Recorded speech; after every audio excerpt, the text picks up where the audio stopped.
అందరికీ నమస్కారం. నా పేరు డాక్టర్ సాహిత్య బమ్మిడి. నేను కన్సల్టెంట్ గైనకాలజిస్ట్గా సన్షైన్ హాస్పిటల్స్ గచ్చిబౌలిలో వర్క్ చేస్తున్నాను. సో ఈరోజు మనం మాట్లాడుకోబోయే టాపిక్ గర్భసంచి జారటం.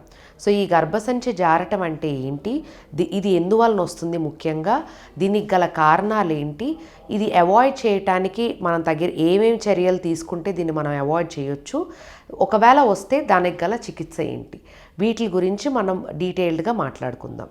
సో మొదటిగా ఈ గర్భసంచి జారటం అన్న దాన్నే మనం ప్రొలాప్స్ అని కూడా అంటాం. సో ఈ గర్భసంచి ముందు భాగంలో మూత్రం సంచి అనేది ఉంటుంది, వెనక భాగంలో మోషన్ సంచి అనేది ఉంటుంది.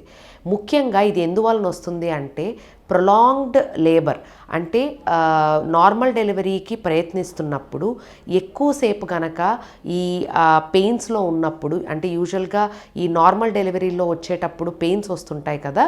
సో ఈ పెయిన్స్లో ఉన్నప్పుడు ఎక్కువగా పెయిన్ కనుక ఫీల్ అవుతున్నప్పుడు మదర్ అనేది కంటిన్యూస్గా ముక్కుతూ ఉంటారనమాట. సో ఎక్కువసేపు ఈ ప్రొలాంగ్డ్ లేబర్ కనుక జరుగుతున్నట్టయితే ముఖ్యంగా ఈ కారణం వలన ఈ ప్రొలాప్స్ అంటే గర్భసంచి జారటం అనేది కామన్గా మనం చూస్తూ ఉంటాం.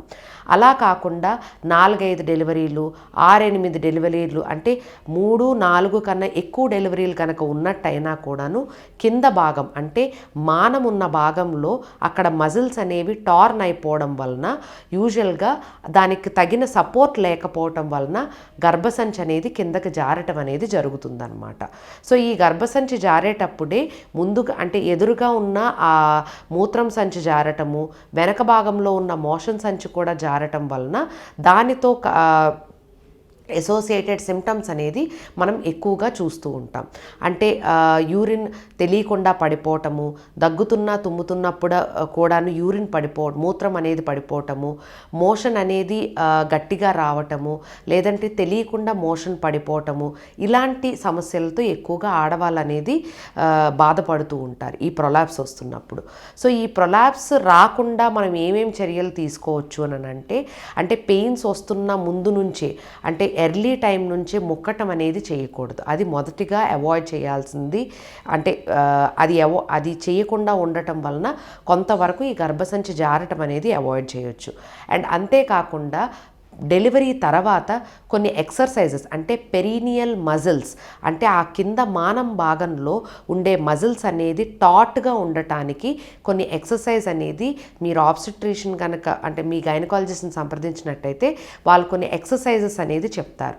సో ఈ ఎక్సర్సైజెస్ అనేది చేయటం వలన ఈ గర్భసంచి అంటే అక్కడున్న మజిల్స్ అనేది టాట్గా ఉండి గర్భసంచి జారకుండా ఉండటానికి తగిన చర్యలు అనేది చేస్తూ ఉంటుంది అన్నమాట. అంటే లైక్ ఆ సపోర్ట్ అనేది ఇస్తుంటుంది.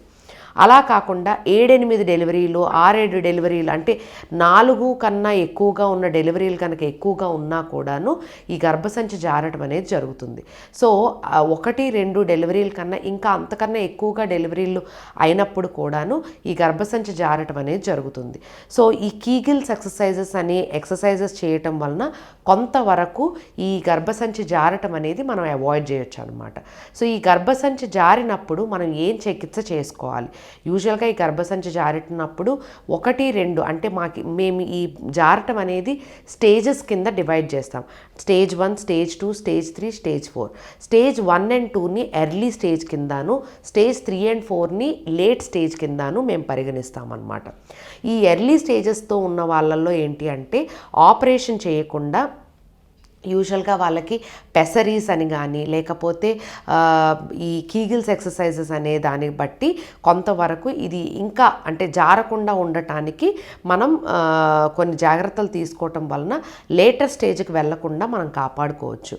అలా కాకుండా స్టేజ్ 3 కానీ స్టేజ్ 4 కానీ ఉన్నప్పుడు యూజువల్గా దీనికి హిస్టరెక్టమీ అంటే వెజైనల్ హిస్టరెక్టమీ ద్వారా అంటే గర్భసంచిని తీసేసి కింద మానం భాగం మాత్రం టైట్ చేయటం వలన, అంటే కొన్ని సూచర్స్ అవి వేసి మేము అవి టైట్ చేస్తామన్నమాట.